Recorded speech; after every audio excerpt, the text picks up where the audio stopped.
Welcome to Silver and Black Films presents The Rebuild is Still Ahead of Schedule. The autumn wind is a pirate, blustering in from sea. With a rollicking song he sweeps along, swaggering boisterously. His face is weather-beaten. He wears a hooded sash, with a silver hat about his head, and a bristling black mustache. He growls as he storms the country, a villain big and bold. And the trees all shake and quiver and quake as he robs them of their gold. The autumn wind is a raider, pillaging just for fun. He'll knock you round and upside down and laugh when he's conquered and won. GM Mike Mayock and head coach John Gruden are doing an excellent job rebuilding the Oakland Raiders. 2018 was a year of deconstruction. Then in 2019, Mike Mayock was hired, and the first draft with him and Gruden is turning out to be a great one. The Raiders have a tremendous future ahead of them in Las Vegas, but that was not the extent of Mayock and Gruden's intentions. They wanted to send the city of Oakland out with a bang, so they picked up some free agents they thought they can win with in combination with this draft class. The rookies from the 2019 draft class actually held up their end of the bargain. The free agency haul they got this offseason looked good on paper, so what happened? Well, the superstar free agent they acquired this offseason lost his ever-loving mind and was cut. Another big-time free agent addition was suspended after only 4 games. Then there are a number of injuries to both free agent and drafted starters.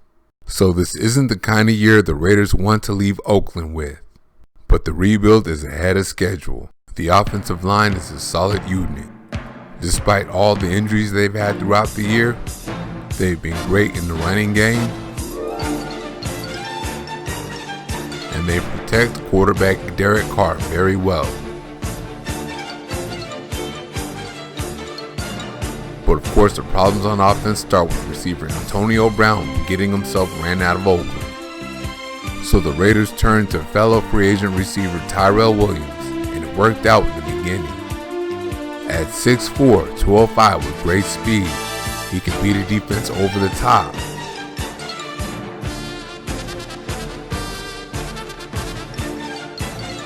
He can turn one upfield and take it the distance.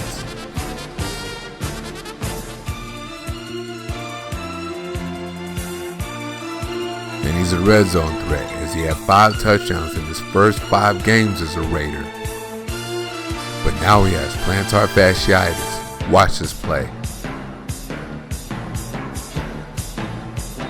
He's going to get pushed and out. He's on 1 foot and he's going to limp after that. That's not an excuse for Carr throwing it away on 4th and 1, but his number 1 receiver and red zone option is hobbling now. Between him and speedster J.J. Nelson, the Raiders were supposed to throw it deep more often this year. But Nelson would get cut because he couldn't stay healthy. So the Raiders are hurting at receiver, and that led to them trading for Trevor Davis from the Green Bay Packers.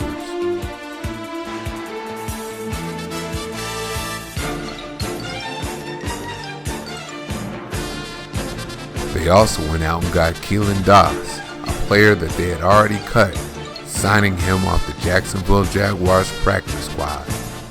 That's how desperate they are at the receiver position. Davis couldn't turn this trick play up the field on a 4th and 1. And as a kick returner, he let the team down bad with his inability to hold on to the football. So he was cut. Zay Jones was added to the team a few weeks ago, and we have yet to see what he can do. And the loss of 2019 5th round pick Hunter Renfrow was a big one.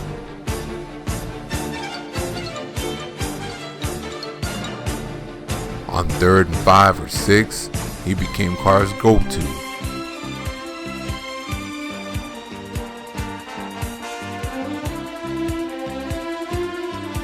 And eventually, he started making big plays.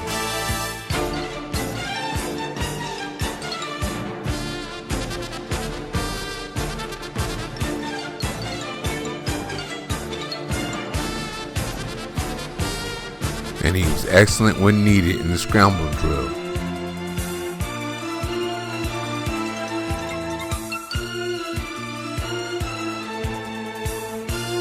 But this hit has him out with a broken rib and punctured lung.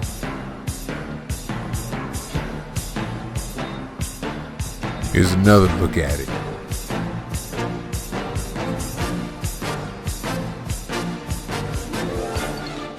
And another one.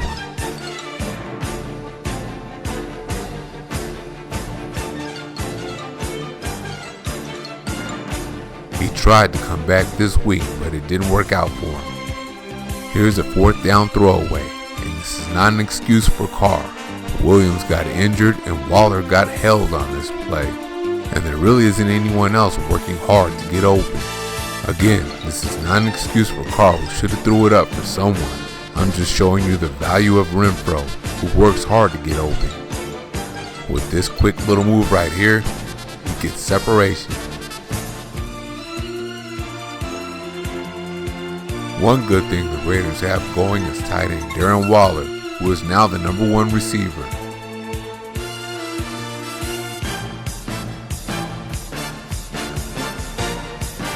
He can get deep.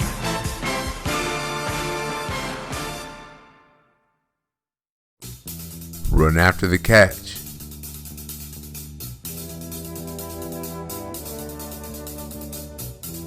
And he's a big target in the red zone. A 1,000-yard season receiving is well within reach for Waller, and 90 catches is also a possibility. But a deep threat is needed to take some of the coverage away from him. And that's where newly activated speedster Rico Gafford comes in. Waller is not the only good tight end on the team. 2019 4th round pick Foster Moreau can start on a lot of other teams. He was supposed to be the blocking tight end, but he's also a good route runner with good hands.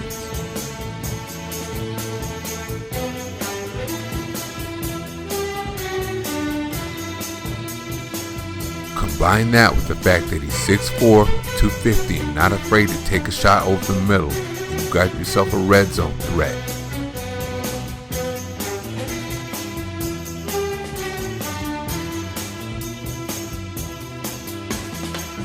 And with Waller often on the other side, opposing defenses forget him.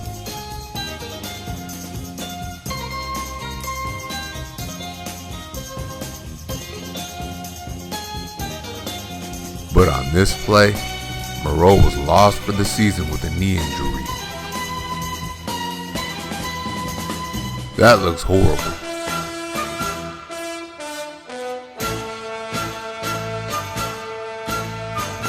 First round running back Josh Jacobs looks like the best player on the team.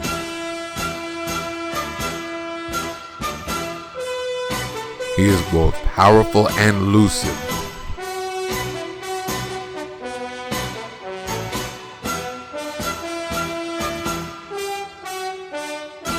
So he's a tough tackle in the open field.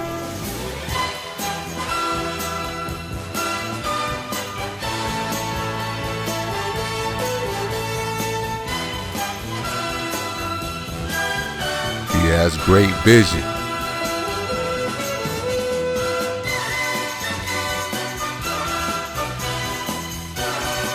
Arm tackles will not work on him. And he's money near the goal line. And that has him with over 1,000 yards already with 7 touchdowns. Oh, and let's not forget he's a good receiver out of the backfield and dangerous in space.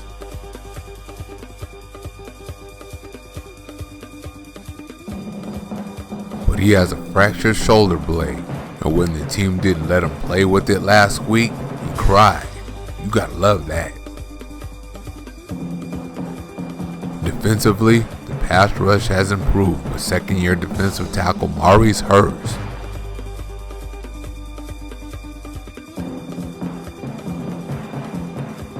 Deion Jordan's versatility at tackle and end has helped since he arrived a few weeks ago.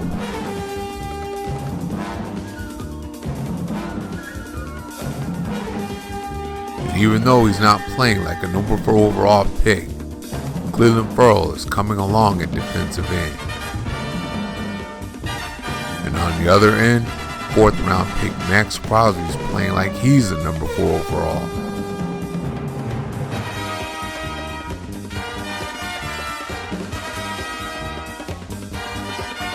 That salt and pepper combination of Ferrell and Crosby is going to give opposing quarterbacks problems for years to come.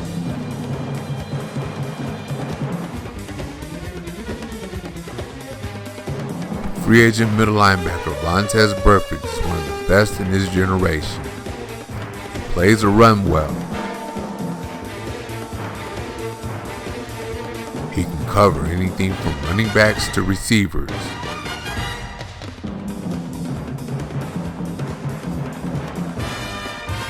And he can bring that heat up the A-gap when blitzing. But he's out for the rest of the season suspended, and they have not been able to replace him. They tried by moving Tahir Whitehead over from the outside linebacker, but he cannot cover. He has given up big play after big play.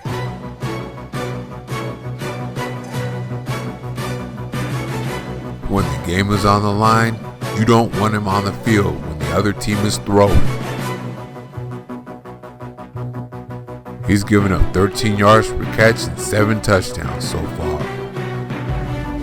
Fellow linebacker Nick Moreau has been better, but he hasn't been much better than Whitehead. He's given up 10 yards per catch and 2 touchdowns so far. Recent signee Will Compton has been a coverage specialist over his career, but he has not been special in coverage for the Raiders so far. In the secondary, slot corner LaMarcus Joyner is killing the Raiders.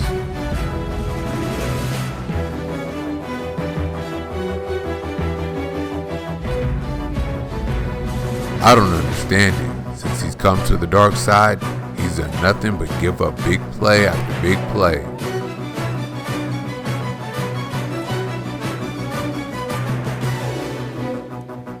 That just plain isn't working out for $10 million a year. Earlier in the year, outside corner Garyon Conley was killing the Raiders, getting too many bombs dropped on him. So he was traded, and 2nd round pick Trayvon Mullen was moved into the starting lineup, where he's been up and down, but he's shown some ball hawk potential. After dropping a few of them, Mullen got his first interception in Week 11 against the Cincinnati Bengals. And in Week 13 against the Kansas City Chiefs, he locked down Tyreek Hill.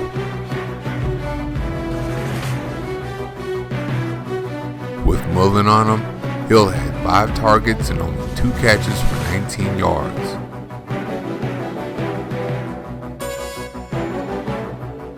He also intercepted a pass that was intended for Hill, but that was wiped out by a bogus pass interference penalty. And that moves us along to opposite corner Daryl Worley, who's one of the game's greats, as long as the receiver doesn't have any speed. But when the receiver does have some speed, like you'll see coming along on the right hand side, he's as good as toast.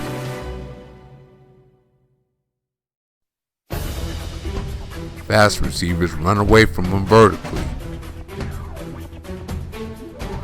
and they also run away from him horizontally on short crossing routes.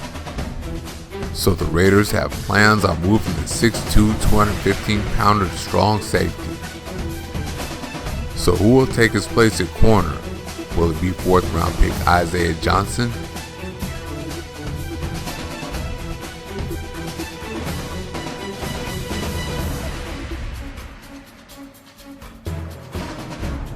Or will it be someone like veteran offseason signee Nevin Lawson? At safety, 1st round pick Jonathan Abram went out for the season in Week 1. That was a tough loss because Raider safeties have to be able to do so many things. Like Abram, Carl Joseph can do those many things like come up in the box and play the run.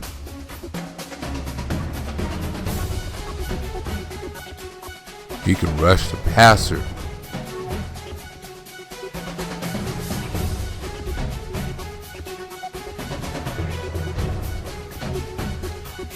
He'll come up and hit you in the running game. Oh.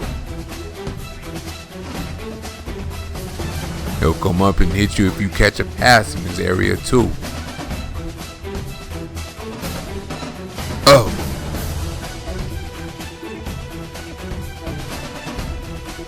He's also good at covering the back end.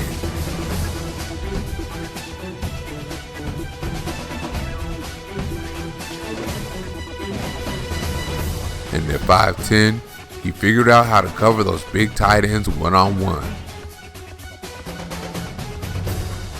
Eric Harris is in there full time now, and he's mainly good at jumping routes.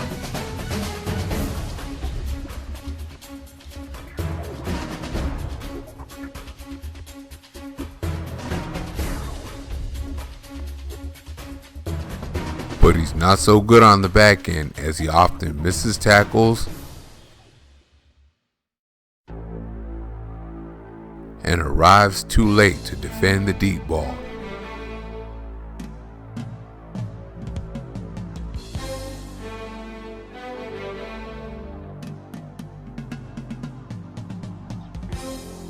And man coverage, I'm not even going to talk about that.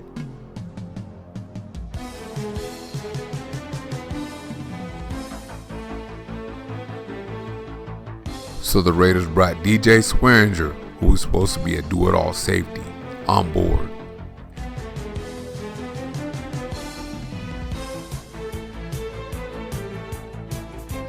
But when he came to the Raiders, he did it all but cover, so he didn't last long. But Worley at strong safety looks good. He can play in the box,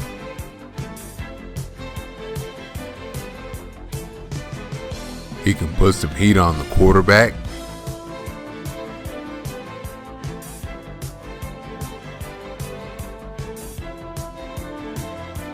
and he can cover tight ends like Eric Ebron.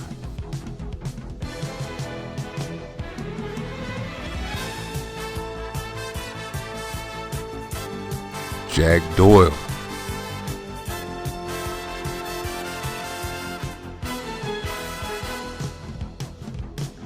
and Blake Bell.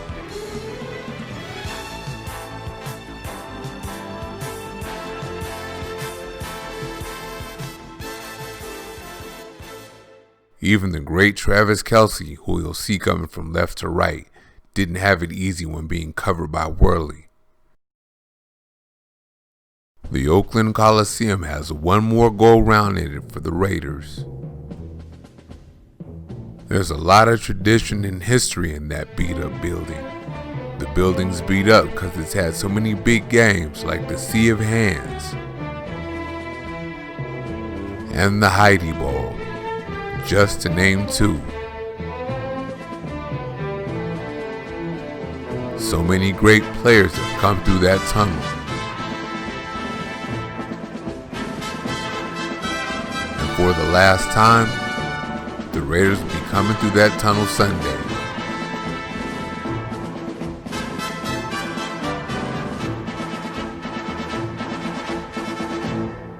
They'll be jumping into the black hole for the last time.